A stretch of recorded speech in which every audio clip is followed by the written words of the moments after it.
People often have a visceral reaction to DV survivors, to survivors of abuse or sexual misconduct who stand up for Justin Baldoni. Blake Lively and Ryan Reynolds worked with the New York Times to slander Baldoni and to paint him as some kind of sexual predator. In light of the court documents, it seems that Blake Lively intentionally misrepresented the truth many times. Justin Baldoni has stood up for men and women who have been victims of abuse. He's worked hard to grow into a better human being and to help others find their path.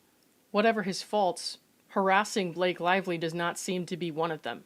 And many survivors of abuse and harassment are hurt by the way that she has misrepresented the truth, because it calls into question the integrity of those who have actually suffered through these things and who need the system to protect them.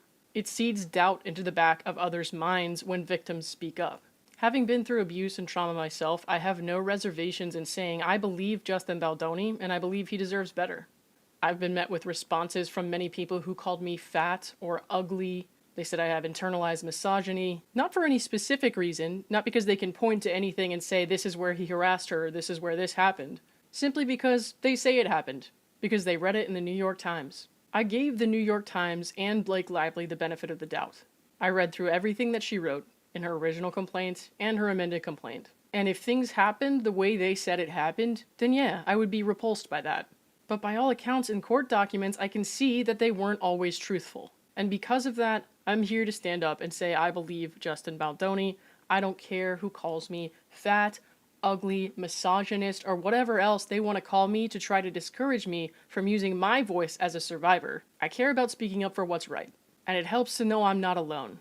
The voices you're about to hear are voices of survivors who also support Justin Baldoni. These voices matter.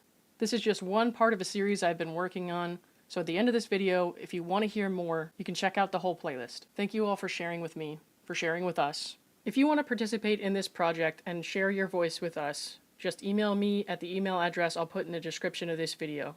And if you don't hear your voice in this video but you sent it to me, it's because I'm not done yet. I was sexually abused as a child in a very high-profile case by an Australian actor called Robert Hughes.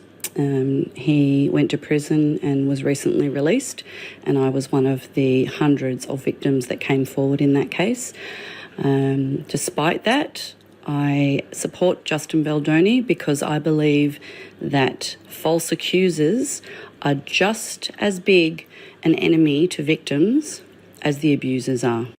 I am a survivor of sexual abuse as a child. I also was abused emotionally and mentally, and those traumas have carried throughout my life.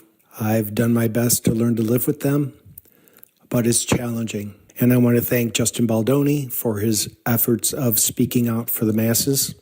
I come from a generation that these were not spoken about or addressed, and now hearing him and what he's going through sickens me. So I look forward to the day that he is exonerated, and I pray that it doesn't follow him for the rest of his life, and his accusers are brought to justice. I am a physician. I am a survivor of domestic abuse, sexual harassment, and sexual assault. I support Justin Baldoni. I'm a survivor of domestic abuse and sexual harassment. I believe in and I stand with Justin Baldoni. About 10 years ago, I was a victim of domestic violence at the hands of an ex-boyfriend. I believe and support Justin Baldoni. I've reviewed all of the evidence, and I've been a fan of his podcast for a couple of years. Justin has always been consistent and true in his character. He's always been kind and thoughtful and respectful, and he's done so much work to support people like me over the past few years. Justin, we believe you, we support you, we have your back, and we know you'll make it through this. Hi, I'm a 46-year-old mother of 3 kids. I have 2 boys and a girl, and I've lived a crazy life. I'm not going to go into all of that, but I have been sexually assaulted. I have been sexually harassed. I have been put in situations where I did not even think I was going to make it through with my life. And you know, even to the smallest degree, when you have that unwanted sexual component to any kind of harassment, it changes you. It changes the way you look at the world. I know it changed me. I haven't met one survivor who has not been changed. This is just so crazy. I can't believe that we're actually having to defend somebody, even though the truth is the truth is the truth. They are being villainized and made to look like garbage. I am a survivor of SH and SA, from teachers to employers to family. And I just want you to know that we stand with you and we appreciate everything you're doing, and we are all Team Justin.